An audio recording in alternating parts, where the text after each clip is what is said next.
Hello everyone, welcome to our YouTube channel class 10th mathematics. और ये chapter number 8 है बेटा, इंट्रोडक्शन टू ट्रिग्नोमेट्री। और ये एक्सरसाइज नंबर 8.1 अभी हम करने जा रहे हैं बेटा, प्रॉब्लम नंबर 7।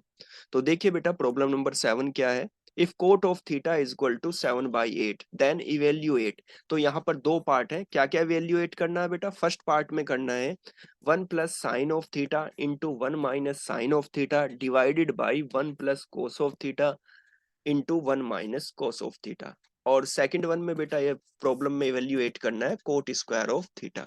तो देखो, कोट स्क्वायर ऑफ थीटा को इवेल्युएट करना बहुत आसान है। क्यों आसान है? क्योंकि बेटा कोट थीटा की वैल्यू मुझे दी गई है, तो कोट स्क्वायर थीटा मुझे निकालना है। तो मैं यहाँ पर स्क्वायर कंसीडर करूंगा तो 7/8 का भी स्क्वायर हो जाएगा। तो इस तरीके से ये सेकंड प्रॉब्लम तो आसानी से हम कैलकुलेट कर लेंगे और ये करके भी हम दिखाएंगे बेटा। लेकिन फर्स्ट प्रॉब्लम में क्या करना पड़ेगा बेटा। फर्स्ट प्रॉब्लम तब कैलकुलेट होगी जब आप क्या करेंगे बेटा, यहाँ पर साइन थीटा की वैल्यू निकाल कर लेकर आएंगे, उसे यहाँ पर रखेंगे, कोस थीटा की वैल्यू निकाल कर आएंगे, उन्हें यहाँ पर रखेंगे और फिर इसको सिंप्लीफाई करेंगे, है ना। तो देखिए बेटा, how to solve given problem. तो फर्स्ट ऑफ ऑल क्या है बेटा, देखिए हमारे पास क्या है हियर गिवन। पहले मैं गिवन लिख लेता हूं, cot of theta is equal to 7/8, यानी कि एक रेशियो।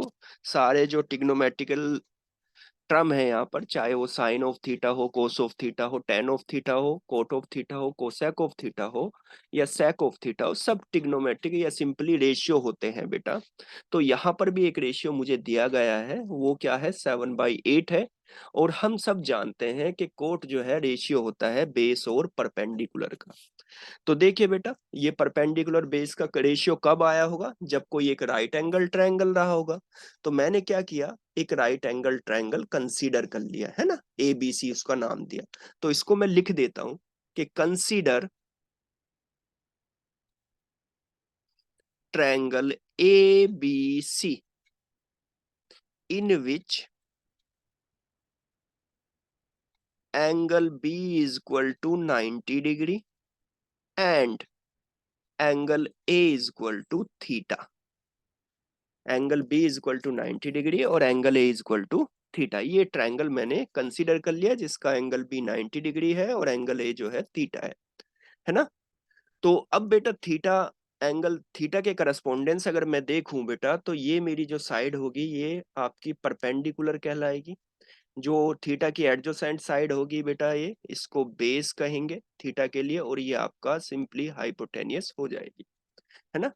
तो अब हम जानते हैं कि कोट ऑफ थीटा बेटा 7/8 है और ये रेशियो है आपका बेस और परपेंडिकुलर का, है ना।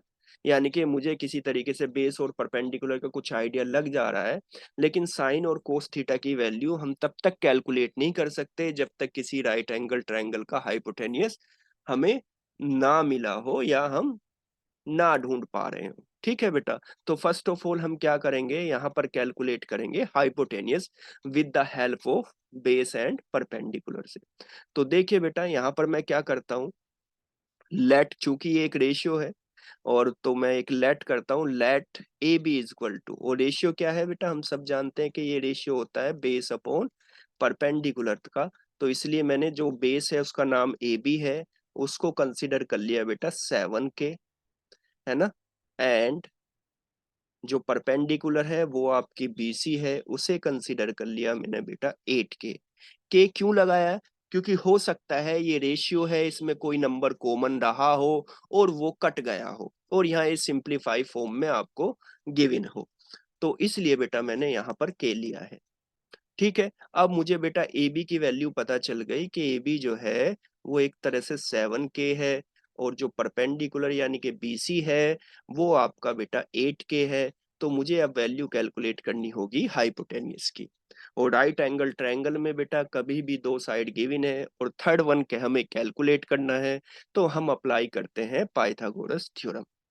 तो we know by Pythagoras theorem A C square यानी कि square of hypotenuse is equal to square of base, base क्या है ए बी, और स्क्वायर ऑफ परपेंडिकुलर, परपेंडिकुलर क्या है बेटा बी सी, है ना। AC मुझे कैलकुलेट करना है, तो AC की वैल्यू मेरे पास अभी नहीं है, लेकिन AB की वैल्यू मेरे पास है 7K। तो उसको एज इट इज हमने रख दिया बेटा 7K स्क्वायर। BC की वैल्यू क्या होगी बेटा, वो 8K होगी, और ये 8K चूंकि स्क्वायर है तो इसलिए स्क्वायर। 7 का स्क्वायर 49, और K का स्क्वायर बेटा K स्क्वायर। इसी तरीके से ये 8 का स्क्वायर 64, और ये K स्क्वायर। ये किसकी वैल्यू है बेटा, AC स्क्वायर की।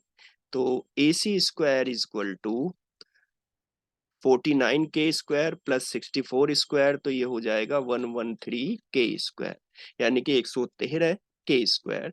और ये AC स्क्वायर है, तो AC इज इक्वल टू क्या आ जाएगा, simply AC is equal to आ जाएगा अंडर द रूट 113, और K का भी रूट लेंगे K स्क्वायर का, तो वो सिंपली K आ जाएगा।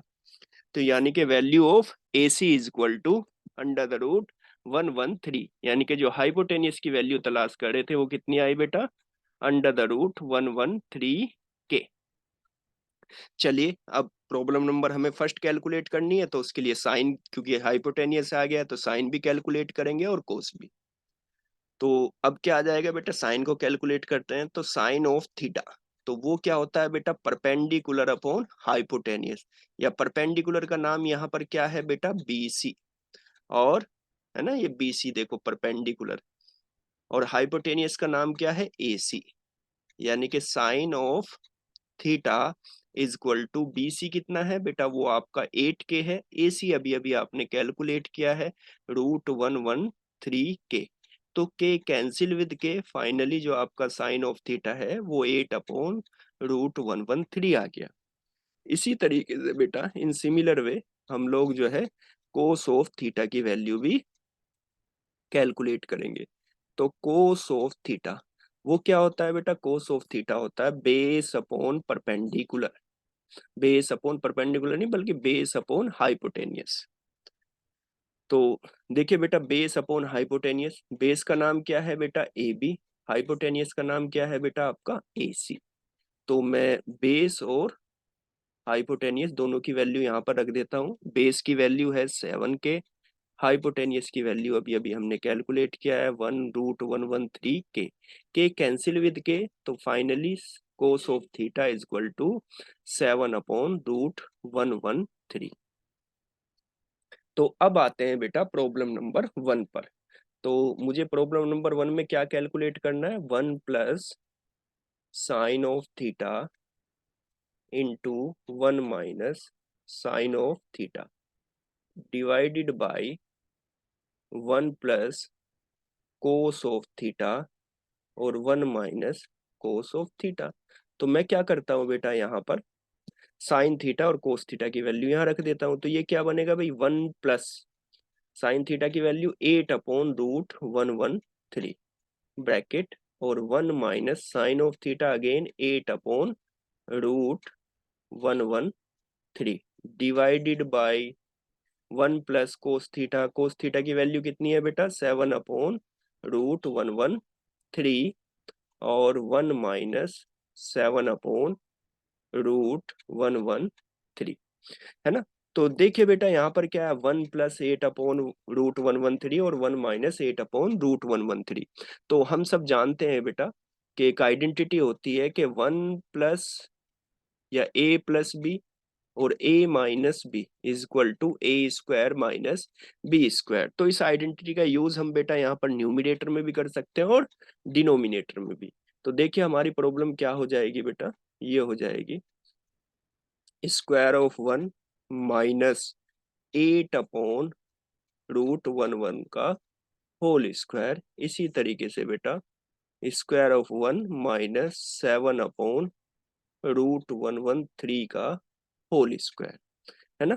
तो 1 का स्क्वायर कितना होता है बेटा, 1 ही होता है, और 8 का स्क्वायर जो है आपका 64 होगा, और स्क्वायर ऑफ रूट 113 जो होगा बेटा सिंपली 113 यानी कि रूट हट जाएगा, और डिवाइडेड बाई 1 माइनस 7 का स्क्वायर 49, और अगेन यहाँ से रूट हट जाएगा, तो ये आपका 113 आ जाएगा, है ना। सिंपल अब क्या करेंगे बेटा, ये फ्रैक्शन में है और ये सिंपली 1 है, तो यहाँ पर एलसीएम लेंगे। तो एलसीएम कितना आएगा, 113 आएगा। तो 113 माइनस 64 डिवाइडेड बाई 113 और होल डिवाइडेड बाई, यहाँ भी एलसीएम लेंगे तो 113 माइनस 49 डिवाइडेड बाई 113। तो देखिए बेटा, अब 113 में 64 माइनस करेंगे तो 49 और डिनोमिनेटर में 113 है बेटा, और डिवाइडेड बाई 113 माइनस 49, 64 को बेटा माइनस किया तो 49 आया, और अभी 113 में से 49 माइनस करेंगे तो ये 64 और डिवाइडेड बाई 113। अब देखिए बेटा, इसको कुछ ऐसे लिख सकते हैं, जब फ्रैक्शन को फ्रैक्शन डिवाइड कर रहा होता है तो डिनोमिनेटर वाले फ्रैक्शन का रेसिप्रोकल क्या करता है बेटा, मल्टीप्लाई। तो ये कैंसिल आउट हो जाएगा, तो फाइनली आपका जो आंसर आया वो कितना आया, 49/64। इसका मतलब क्या हुआ बेटा, इसका मतलब ये है कि 1 plus sine of theta into 1 minus sine of theta divided by 1 plus cos of theta into 1 minus cos of theta की वैल्यू 69, सॉरी 49/64 होगी इफ कोट ऑफ थीटा 7/8 है तो। ठीक है ना बेटा, यानी कि ये आपका कैलकुलेट हो गया सिंपली। इसको मैं थोड़ा सा अच्छे से लिख देता हूँ बेटा, है ना। तो ये हुआ 49/64। ठीक है बेटा, तो ये कैलकुलेट हुई हमारी फर्स्ट प्रॉब्लम। अब सेकंड वन प्रॉब्लम क्या है, वो बहुत सिंपल है, क्योंकि बेटा हमारे पास क्या है, हमारे पास है cot of theta is equal to 7/8। मुझे क्या कैलकुलेट करना है, कोट स्क्वायर ऑफ थीटा। तो मैं क्या करूं बेटा, यहाँ पर लेफ्ट में भी स्क्वायर किया है तो राइट में भी स्क्वायर कर दूं, तो बहुत आसान है। तो cot square of theta is equal to square of 7 49 और स्क्वायर ऑफ 8 64, है ना। तो ये हुई आपकी प्रॉब्लम नंबर सेकंड। तो बेटा अगर आप हमारे चैनल पे नए हैं तो please like and subscribe our channel and hit the bell icon.